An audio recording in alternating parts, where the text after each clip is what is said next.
سبق آموز کہانی شیر اور شکاری۔ یہ کہانی ہے جنگل میں رہنے والے ایک شیر کی۔ وہ شیر جو کہ بہت زیادہ سست اور بہت ہی زیادہ گھمنڈی تھا۔ وہ اپنا کوئی بھی کام خود سے نہیں کیا کرتا تھا اور دوسرے جانوروں پہ حکم کرتا رہتا تھا۔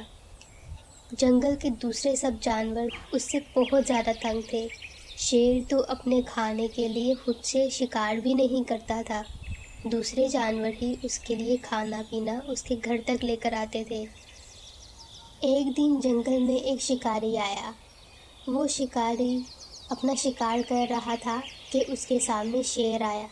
اس نے شیر کو گولی مار دی اور شیر وہیں کا وہیں مر گیا۔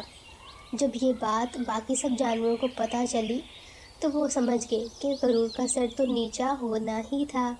تو پیارے بچوں، اگر آپ کو ہماری یہ کہانی اچھی لگی ہو تو پلیز ہمارے چینل کا وزٹ کریں اور ہماری اس ویڈیو کو لائک ضرور کریں۔